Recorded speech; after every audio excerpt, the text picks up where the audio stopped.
Okay, I know it's so difficult for teachers. You spend, all those years in school sitting and then university sitting and everything else, and then finally you're a teacher and you can stand up and talk in front of the class. It's much easier. So I know if you're sorry, so start squirming, it's okay. All right, so we're going to shift the topic a little bit now. And we're going to talk about something else, again, that I think is extremely interesting and useful to you, which is a student-centered classroom. Student-centered classroom. Now, this is interesting because some of you I know are tutors, and you think, I'm tutoring one-on-one. But is that still a student-centered classroom? Okay, I want you to think about that. That's a big question because I think not always. Not always. You think, well, I only have one student. Of course it's student-centered. But not always. And we need to think about how exactly this works. So I'm going to go through a number of ideas, and then a little later on I'll show you the interactive whiteboard, which is kind of fun. And then again we'll have another little task at the end. This is the blue sheet we're talking about now. But I'll cover the points, and that's really for reference for you to look at later if you have some questions. And again, if you have any questions, email me afterwards. And at the end of today's session, I'll stay for as long as you have questions for me, okay? All right, great. Student-centered classroom, all right. How do we organize our classrooms? In fact, we have a very particular way in which we used to organize them, and that's we really organize classrooms based on a factory model, right? Students come to the factory, they have no information inside them, and we put the information in them, and then they go away. They all sit in rows like this, or they used to. And it's so good to see modern classrooms. They're starting to put kids on circular tables. They have different arrangements. The chairs move. When I went to school as a young child, 100 years ago, he's so old, right? Look at his hair. When I went to school, my desks were actually in long rows, and they were nailed to the floor, like they were nailed to the floor, right? But it was an old school and very old desks. So it was wasn't very different from these sorts of desks here. Now this changed over time, but still, even look here, we're all sitting in rows, things like this, like a factory. It doesn't look so different, right? Yeah. Maybe I'll sell you all to a factory. Okay.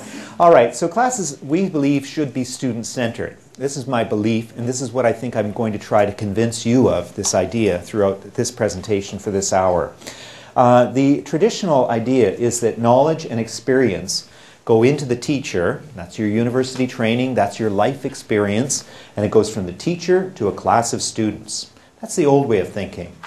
The new way of thinking is that the teacher is one of many people in a classroom who have knowledge, experience, and a third thing, beliefs. Beliefs. What do we mean by beliefs? Well, we may know things. And we may even have experience of things, but then we believe certain things about them, right? For example, you may know where Canada is, right? You may have some experience going to Canada, and you may believe that all Canadians are handsome, right? Something like that. But not everybody would agree with you. So we have those three things, right? My wife wouldn't, yeah.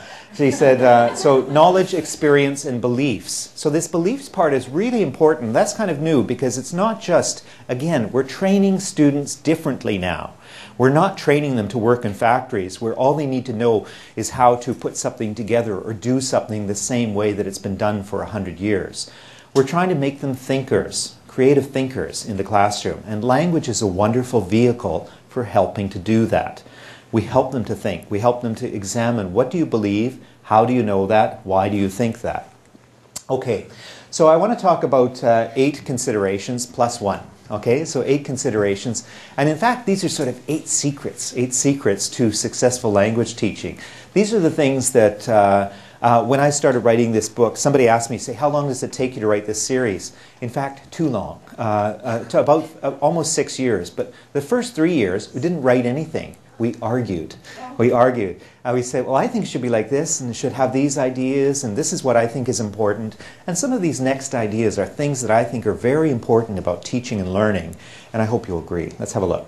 Okay, so the first one is we need to set goals. Now, with young students, this is really interesting because actually, with young students, they don't care. They come into a classroom, say, what are we doing today? You know, you say, well, first we're going to go to the moon, and then we're going to, you know, study Arabic, and then after that we'll, I don't know, go deep sea diving. Great, you know, whatever they want to do. Very young children, actually, they're always interested. And that's why kindergarten teachers are so happy, because the children love them, right? You know, call them mummy by mistake, things like that.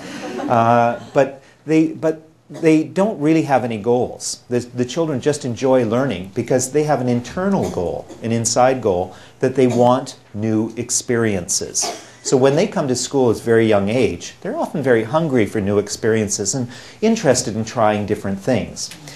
They look at the world as play. But still, we need to set goals for them, and we need to set 3 kinds of goals. We need to set short-term, medium-term, and long-term goals. Now, a short-term goal in learning a language is maybe learning some vocabulary items. A medium-term goal is finding ways that I can expand my own language learning, right? So find ways. So a very, very good one in any language is to be able to say, what's the name for this? Or how do you say this, right? It's a really, really good language tool. If you bring students up to that level where they can ask that question and try to understand answers that are given to them, that makes them self-directed learners. So we should always be trying to give students the kind of language that in a medium-term goal allows them to become their own learners outside the classroom. I said it in the last hour, there's not enough time in a classroom for students to learn English effectively.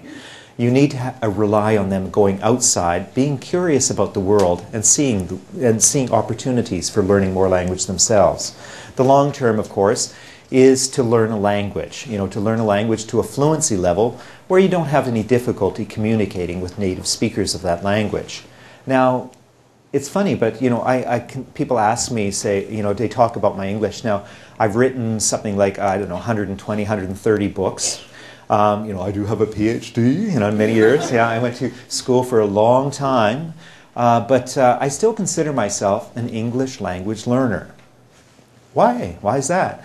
Well, because I'm always learning new vocabulary, right? Every day I'm always reading and I find something and I'm looking it up, or I'm trying to understand it by context. I'm always learning new genres. You know, I grew up reading novels and then newspapers and then blogs. Blogs is new now, you know, Facebook, Twitter. You're always reading new kinds of information. So in new genres or ways of writing, and I'm trying to understand that.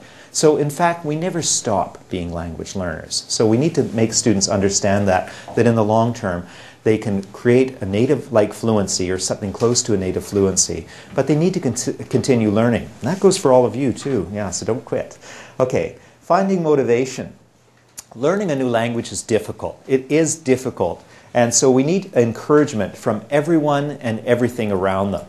Now, we talked a little bit about motivation already, and I said last hour that I think there's a big difference between the motivation between young children, sort of medium age, when they're becoming teenagers, and adults. What's the difference? What's the difference?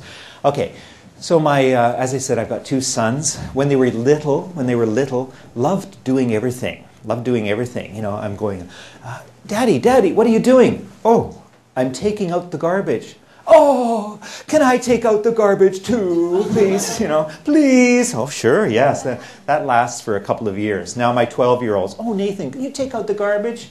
Why me, right? Why do I have to do that, right? Not so interested in anymore, right? So it changes, the motivation changes. The younger child wants to do new things. They want to be like an adult, right? They want to experience the world in different ways and show that they can do things, right? So it's quite different. In fact, the motivation is internal. They're not competing with other kids or other students. They're really looking at themselves. That changes when they get around 12, 13, maybe younger, maybe older.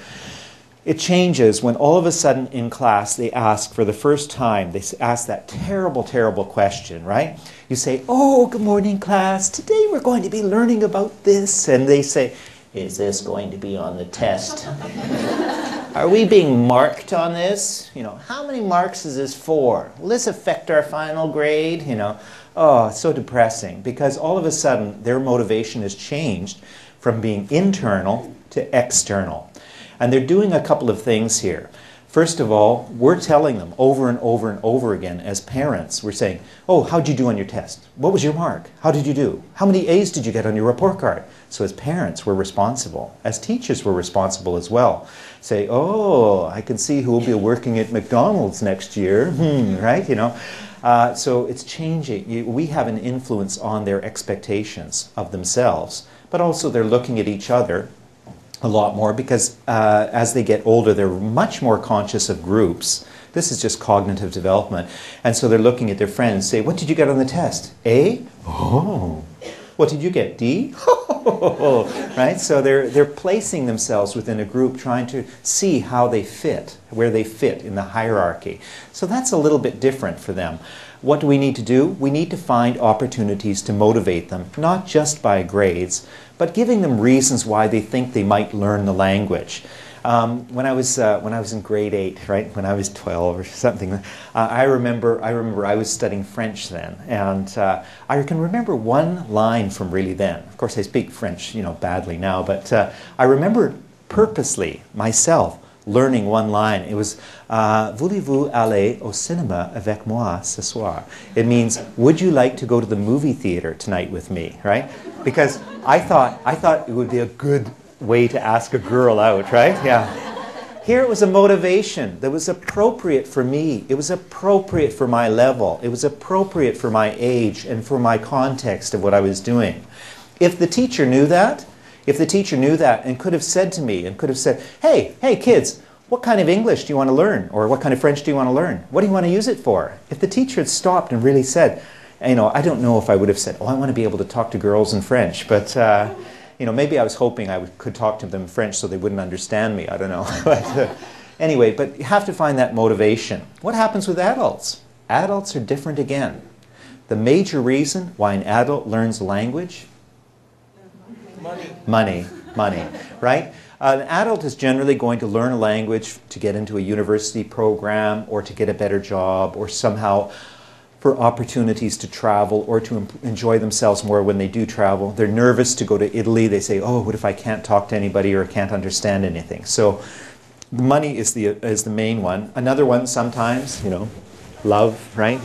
So for love, if you meet someone else and probably some of you have learned English because you have an English boyfriend or girlfriend, or Korean, you've learned Korean because you have an English boyfriend or girlfriend, those of you who are not Korean.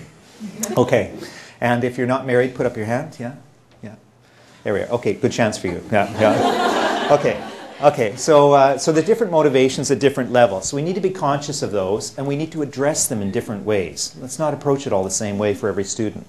Finding good models. Students need to hear and interact with good models of English, both in terms of the people they talk to and the materials they use. Well, I think the materials they use, I'd say, oh, fantastic materials, great. Okay, so that's good. You need to find materials that are appropriate to their age, that they're going to be interested in, but not just the textbooks they use. Get students reading outside of classroom. Read anything, right? We'll go into that a bit more, but expose them to more things, other models of English. But the biggest thing that concerns me with teachers is a student comes into a class. What happens? Says, okay, hurry up, students. Everybody sit down. Okay, now take out your books. We're going to be working on page 16 now. Okay, you. Put away your phone. What do you have your phone out for? Oh, you sit down. No, you can't go to the bathroom. No, forget it. Okay, 10 minutes later, now we'll start our lesson, right? And what's happening? They're using a lot of language, classroom language, in their first language. Probably you're using it in Korean. Do you do that? Oh, guilty. Yeah. Okay, so here's a little tip. There's a friend of mine who has a magic wand. She has a magic wand. She teaches primary students and older students. With the primary students, before they go into the class, she doesn't let them come into a class. They line up outside the door. They go in the door. She taps them on the head. She says, you must speak English. You're an English speaker now. English speaker. They all walk in. In the class, they only speak, in fact, she teaches French. They only speak French, right? And if someone speaks English in the class, says, "Oh, teacher, I broke my pencil," she stops the entire class. Whole class stops, says, "Oh, class," she'll say in French, "Oh, class, Richard has broken his pencil. He has a problem. What should he say to the teacher? He's speaking English."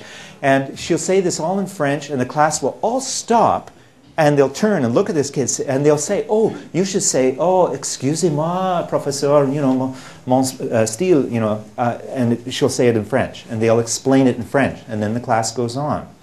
She understands something. She understands that students don't get a lot of exposure to the language they're learning outside of class, right? So if you were teaching English in America, in New Zealand, in Australia, well, the students would walk out the door and they'd have English all the time. But if they're going from your classroom to home where the parents are speaking Korean, where Korean TV's on, Korean books are on the shelf, Korean newspapers, magazines, how much English are they really getting? So you have to provide more. You have to provide more. And one of the ways you can do that is all those classroom words. Because in fact, all those classroom words, pick up, put down, take out, give to me, put it away, you can go, stay, all these things are very basic vocabulary that it's great for them to practice. And they hear it a bit more. Focus on strategies and skills. Strategies and skills. Okay, so what's this about? I don't know if I have a newspaper. Hold on. Yeah. Let's see. I've got a magazine. Here we are. Okay, I've got a magazine. All right, so what's the difference between a strategy and a skill? Anybody know? I love this question. It's fantastic. I've asked thousands of teachers this question. Nobody's ever given me an answer, right? You say, do you know what strategies and skills are? Yes. What's the difference? No. Oh, no, you can't spoil it now. He probably came to my lecture last year. Okay, well, let me explain this. Let me explain this in a little way here. Okay. When I get up in the morning and I'm looking at, pick up a magazine or a newspaper, something like this, what do? Well, I look at it and I say, oh, what's this? Oh, a magazine, right? Oh, how should I read it? Oh, I know. Last night I read a novel. I started at the top on the first page and I read every page until I got to the last word. Is that how you read a magazine? No. Is that how you read a newspaper? Not really. No. How do you read a newspaper, for example? What do you do? What do you do first when you're reading a newspaper? Headlines. You might look at the pictures or something like that. You read a little bit. Here. If it's interesting to you, you sort of continue on, read the whole article. If it's not interesting, the first paragraph, you say, oh, forget it. You turn the page. Some of you might turn straight to the sports section or the fashion section instead. Forget the front page news altogether. If it has a local news section, maybe you turn there, right? It's a different way to learn, a different way to understand. It's a different way to read. And that's a strategy. You have a strategy that you have learned how to read that item that's different for different kinds of media. And this is true not just for print media, things like newspapers, magazines, but also when you go to a movie or when you watch a video or where you're looking at commercials on TV, anything like that. In fact, a strategy is a conscious attempt, is some way in which you think, okay, I've got a problem, how am I going to solve this problem? In this case, how am I going to solve the problem of getting the information out of this magazine into my head? In other cases, what you're really doing is, okay, so you do that as a conscious attempt. After a while, it becomes unconscious. So when I see a magazine, I glance at it. 2 seconds, not even 2 seconds, tells me, am I interested in that title? Do I want to read that? Is it something I'm going to look at? I'll pick it up or I won't pick it up, right? This one I stole from the airplane, yeah. Okay, so I pick it up and I go into that. When it becomes unconscious, when it becomes automatic, that's a skill. Now the important thing here is as teachers, what do? We have to teach our students strategies. We have to introduce them to strategies, say, hey, listen, when you're looking at a newspaper, this is how you read it. Skim and scan, right? Look for the key points. Try to go to the sections that will interest you. check out the headlines first or the pictures first. You know, things like that. We teach them that for not just newspapers and magazines, but any kind of media. When they practice that, and that's the second thing we do, give them opportunities to practice, then it becomes unconscious and automatic. It finally becomes a skill, and they really don't think about it anymore. So these are useful things, right? Okay. Now you can go back and ask your other friends who are teachers if they know. Yeah. Okay, create an English environment. Create an English environment. Okay, too many classrooms look like this, right? Too many classrooms look like this room. What's going on here? Would you know that if you came into this room, would you know this was an English language institution or a language teaching place? There's a few books at the back, but in fact there's not a lot of clues here. And this is a huge problem that we have in many classrooms, is they don't create opportunities to learn English when it's going on. Primary schools are the best, universities are the worst. In between, depends on the teacher. One thing that you really should do is try to get opportunities for students to be interested in different kinds of English language materials when they're in the classroom. Now, I went to a classroom a few years ago in Shanghai. Fantastic, fantastic. It was a model teacher, you know, so they always take you along to sort of show you this model teacher. I walked into the classroom, and I went, huh? Oh. And I looked, and the whole wall, every wall was covered from the floor to the ceiling with English. It had English posters, there were English maps, there were pages torn out of magazines, there were student projects, there were poems that were handwritten out, lyrics to songs, everything, all around the entire classroom, from the floor to the ceiling. It was like wallpaper, right? The whole thing was covered everywhere you looked.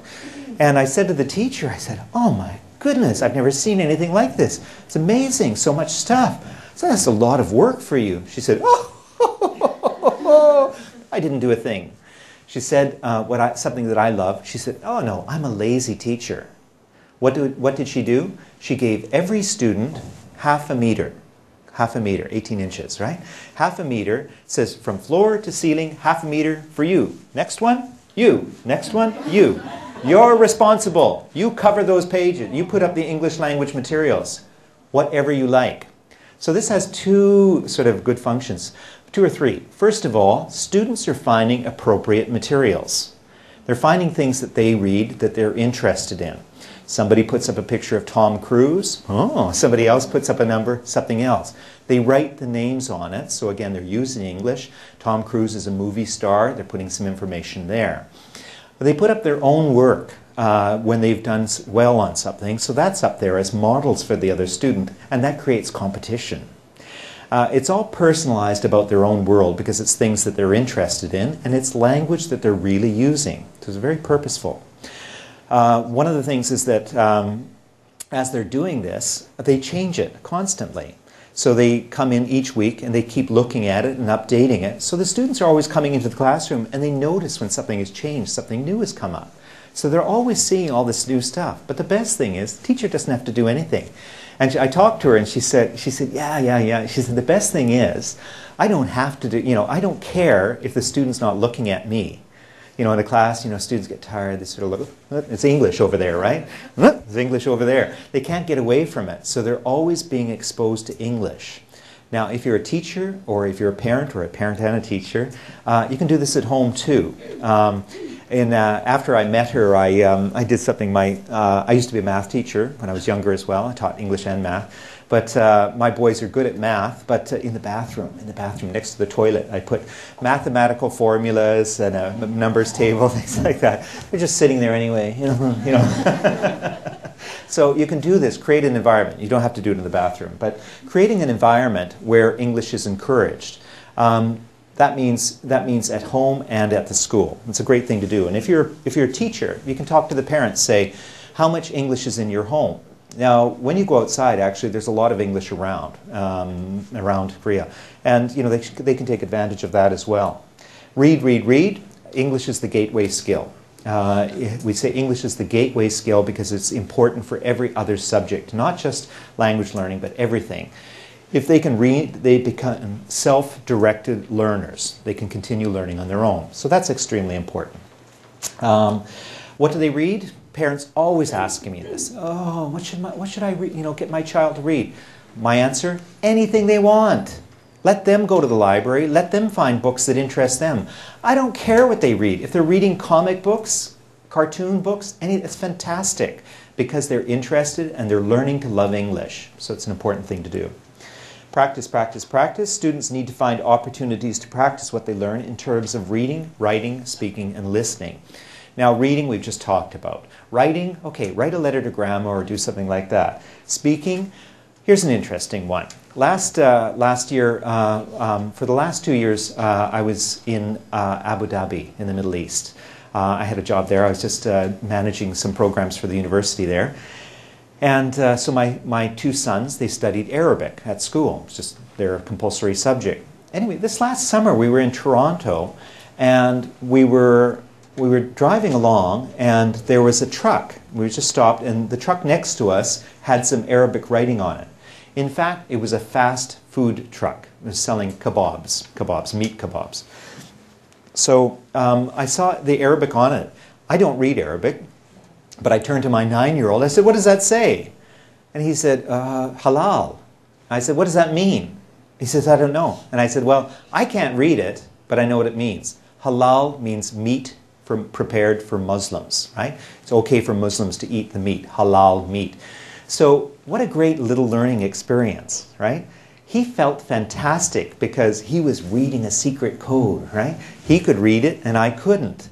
It had a real purpose for it. And it didn't matter that I was not an Arabic speaker. He was doing an important language act. Now again, if you're talking to students, say, take a picture. Students all have phones now. Take a picture of some English on the way to school and let's talk about it. You can talk about it. Or tell the parents, when you're out with your kids, get them to teach you some English. It's a fantastic thing for them to do. Now, I had a friend years ago, and they were both very smart and very poor. And so they had one daughter, and the mother bought a piano, wanted the daughter to take piano lessons. So she said to her, okay, you're going to take piano lessons. I'd like to learn how to play the piano, but I don't want to pay for lessons for 2 people. You go take the lessons. When you come home, you explain it to me, and then we'll both learn. Right? Okay. All right. So the girl goes off to her lesson. What happens? She comes back home and she says, oh yes, today I did this. The mother says, oh, I don't get it. Why do you do that? Well, I don't know. Well, ask. Ask next time. Find out why you're doing it. And this was every week. So every week she'd go see the teacher. And of course, what happened is the student, the child, started asking more questions. Not just like, okay, I'm really not sure exactly what you mean here. And she wasn't talking about herself. She was thinking, oh my God, my mom's going to scream at me if I can't explain this when I get home, right? But what a great opportunity. Because she was, by becoming a teacher and showing her mother what she was learning, she was actually improving herself. What happened to the girl? She actually quit piano. She finished piano. She actually got to grade 12. But then she took up the cello. And now she plays principal cello with the Canadian Symphony. Yeah, so it worked, right? It worked. So again, you can tell students, they say, oh, we want the child to practice, but, my English is not so good, and my grandparent spends lots of time with the grandparents. I said, great, tell the child to teach the grandparents English. Even if they don't learn, still the act of saying, okay, Grandpa, you try it this way, try it again, Grandpa, right? It would be fun for them. Find new challenges, and this is an important thing that we always do. Push the child a bit further. And again, in the series that I have here, that's why we put in all these extra activities, all the extension activities, something to push students who are a little bit better, who need more of a challenge. They've understood the materials in the book, and maybe not all the students have, but some need extra help. That's the opportunity for them to do. Always look for things that will push them a little bit more to make sure that they will improve. And what can't we do? What shouldn't we do? We shouldn't learn exam English. I hate exam English, right? And we teach students all the time how to pass exams. We drill them in exams, everything else. But this is not the focus. The focus is to learn to communicate. And people who speak English well, read English well, can understand it when they hear it or read it, and can write it, that's really the most important thing. They will do better in tests. A student who loves English will always do better in tests. A student who can use English, again, we're not in a factory. The student is really not going to have to just pass a test, but go out into the real world and get a job or a university career where they're using this language. So we need to teach them real language that they can use, not focus. Now, all the books are full of true-false questions. I hate true-false questions. You know, say, excuse me, I'm a little bit hungry. Could you tell me where there's A, a restaurant, B, a library, 3, a swimming pool, D, a mortuary, right? Who talks like that? Do any of you talk like that? Does anybody ever ask you multiple choice questions like this? It's ridiculous. It's absurd, right? True, false, you know. Say, how are you? I'm fine. True or false, right? Yeah. You know, does anybody ever say that to you? It's absurd. It's absurd. So we shouldn't be focusing on that as the principal language that students learn all the time. This is not communicative. And so we need to think about that. Okay, let's move on. So in student-centered curricula, we have to consider all of those things, all of those 8 points, to try to make it more about the student and less about the teacher. You're not just giving information, but you're trying to focus on what they need to know and how they can use the language.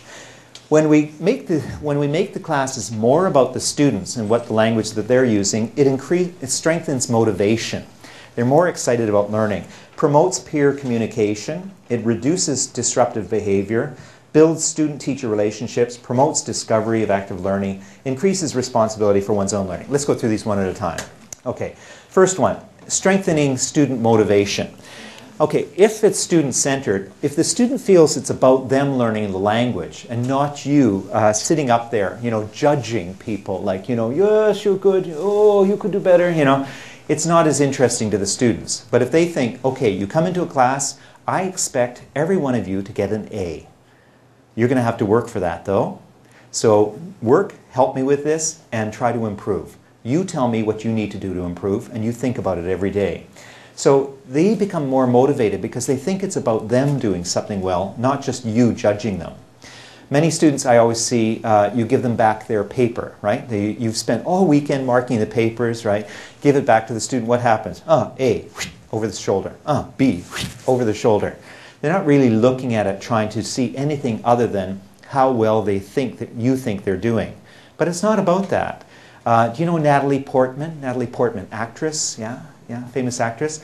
Natalie Portman is actually brilliant. She's at university now. Before she got into acting, she wanted to be a doctor like her father. But she would come home from school and she said, oh, we had a test today. And the father said, oh, how did you do? She said, well, I was the top of the class. I got 97%. The father said, and what about the other 3%? You know, and that was the attitude that he had with her. You can always do better. That's not perfect, so how can you be satisfied with yourself? So we give some motivation, and she started to think, you know, more and more, okay, I've got to be motivated. I've got to do, you know, I've got to be not just the top of the class. I need to really understand it so I get a perfect mark. Promotes peer communication. If we make it about the students, and it's not just teach your lecture, teach your lecture, teach your lecture, then you know you're getting more opportunities for the students to learn from each other. Now I know some of you, you're doing one-on-one communication. In these cases, you really need to be able to talk to the student and have real questions, real communicative activities where you're asking them about their lives and they're able to talk about themselves, right? Because if you go to a 5-year-old or a 10-year-old, you're not going to say, oh, hi, how are you? And what do you think of the political situation in Sudan right now, right? You're not going to ask a 5-year-old or a 10-year-old that question. You're going to ask them to say, oh, what kind of sports do you like, right? And they should be able to answer those questions. So, and if they're talking to each other in English, and again, try that situation in a classroom where English only, no Korean spoken in the classroom, right? If you're doing that, then they're helping each other learn at their own level. In fact, this is all about scaffolded learning, which we, okay, reduces disruptive behavior. If the students think the class is about them, you know, then if they have a problem, then they think that it's their responsibility to solve the problem, not yours. A lot of disruptive behavior comes really from 2 reasons. One, quite often the worst students are the best students. Why? Because they're bored. They're bored, right? If a student has done it and understands the book, say, I knew all that. I learned all this stuff last year. You know, why are we doing this again, right? Then they're bored. They start creating problems in the classroom.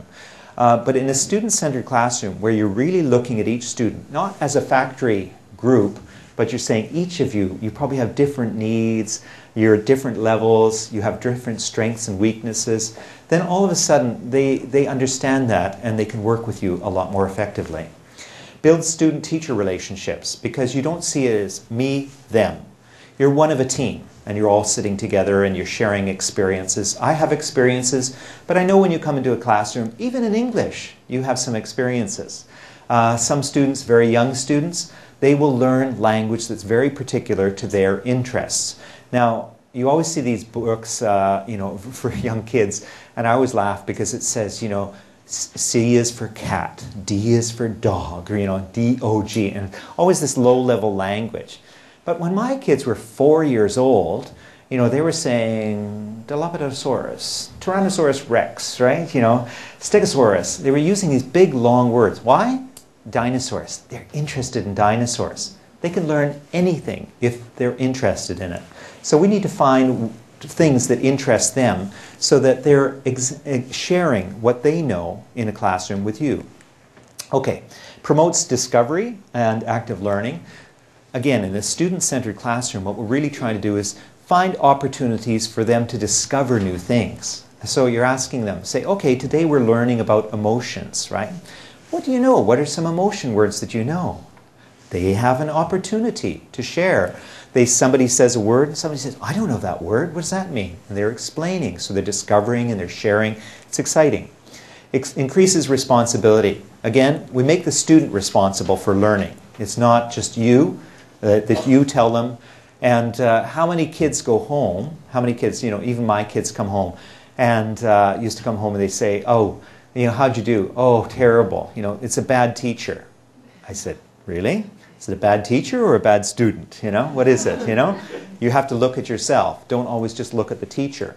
So we need students to take responsibility. And part of that is as simple as saying, how are you doing? How's your English? What do you think you could do better? What's your goal in English? Right? Okay, here's 4 considerations. Senseless drills, they stifle creativity and curiosity. All of this, A, B, C, D, multiple choice, all these things over and over again. Repeat after me, say 100 times. I hate nothing more than teachers standing up in the front of the class, say, good morning, I am fine. Good morning, I am fine. Everybody repeating, and half the kids are going, right? You can't really hear them. Learners need to learn, not sit passively. So not just listening like this, unfortunately. Learners need to be reoriented to realize that mistakes are something to be learned from and not a sign of weakness. So it's not just, every time they make a mistake, I said this before, it's a learning opportunity. And students not making mistakes are not being challenged, right? Okay, I do Taekwondo, right? Taekwondo. We're doing, so we do our kicks, so running, jumping, flying, side kick, and we fall down. I fall down sometimes, right? But I know that if I don't fall down, I'm not trying hard enough. I could do it very safely, like, boom. It's not enough. It's not enough. I know that it's not enough, right? My best friend, though, he's broken his hand 3 times, so he's too much. But we need to consider these things and make sure that students are being challenged. Okay, I'm going to switch a little bit right now and show you the interactive whiteboard, which is one of the features with this series, and it's just kind of fun. Let's see if I can find it. Okay, here we are. Okay, so here we have Starship English, so they're swimming, right? Okay, so this is Star and Stella, right? So they appear throughout the series. They're mascots. What's a mascot? A mascot, the purpose of a mascot is to have a character which has even lower levels of English than the student. Right? That's the purpose. And then the student feels like they can explain things, and also the mascots can ask silly questions. They ask silly questions because they're not from Earth. They've come and they've, they're trying to figure out things. Okay. All right, so, so here we have, basically, we open up this interactive whiteboard. And of course, this is an interactive whiteboard, so normally, in a normal situation, you can just touch the board and do everything that you want to do. When we get to a unit, we can just look at the first unit. Oh, it's got cool music and as well. Yeah, here we are, not so loud. Okay, so it'll start off a unit, and actually that's just loading while it does that. And then, do you have more? Yeah, okay. Okay, then you go into the unit. So this is structured very similarly, but a little bit different. Very similarly, but a little bit different than the textbook itself. So it's got things like look, listen, and talk. But when you have a teacher book, or sorry, when you have the student book, you've got an audio CD. That's fantastic because the students can go home and play that. But in the classroom, sometimes you don't want to play like the whole track. You just want to play a little bit of it. So this is what this allows you to do, is in the class demonstration, you can go back and say, okay, what does this say? Excuse me, is there a bank near here? Okay, let's hear it. Excuse me, is there a bank near here? Sorry, we should have better speakers. Yeah, let's try that again. Here, where's the speaker? Okay. Excuse me, is there a bank near here? Okay, then we go over, and we might want to try that. We might want to play that 100 times or something. If you really, the students aren't understanding it or getting it or saying it with fluency, then you can go back and do it. Yes, there is. It's around the corner. Right, okay. So it goes through that. And so then it goes through basically the different situations where they can do that. And you can keep playing it and seeing the vocabulary. One of the things that happens is that it illuminates the part that you're talking about. There it is. It's on the left of the bakery. Come on, I can show you. Okay, so you can see it just sort of lights up as a different color, so you can sort of see that. So that's pretty simple. Okay, so that's one type of activity. And for demonstration of the initial lessons, teaching the structures and the core vocabulary, that's useful. But then you go into the vocabulary section, and that's structured a little bit differently again. We talked earlier, one of your suggestions in a communicative activity was take out the words and see what students would put in there.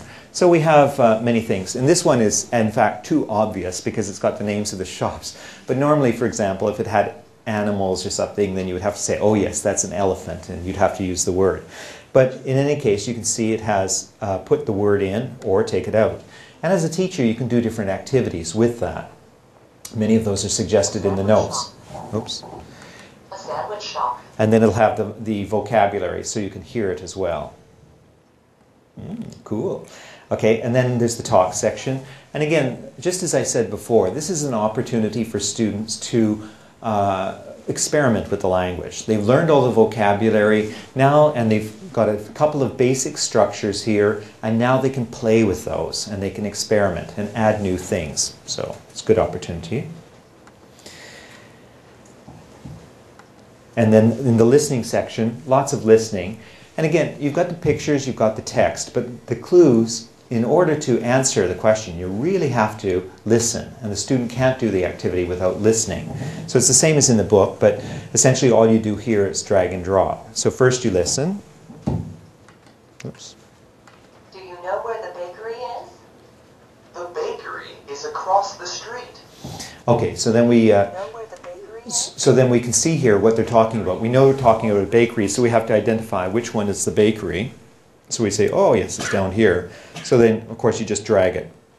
And in the classroom, the students would just use their fingers on the screen and just drag it down. That's how the interactive whiteboard works. If you don't have an interactive whiteboard, you can do it just as the same way I'm doing here with the computer screen. You can just put it on the computer and do it there, and the students use the mouse or the trackpad to try to rearrange the things there.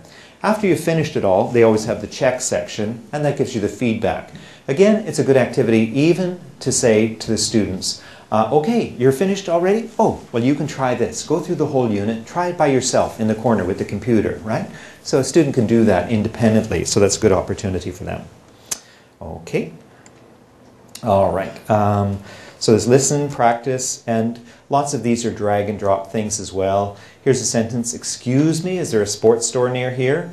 And then you have to figure out which sentence comes next, and then you drag it over into the right spot. And then you can check your answers again. So lots of different variations on those kinds of activities, and there's more. There's much more in each one. But the read section is quite different. In this one, it has an email. Now, in the book, this is what the computer does well that the book can't do. It has the reading separate from the questions. So normally what you would do, what a student would do, is they would read the question, then they would try to find the answer in the reading.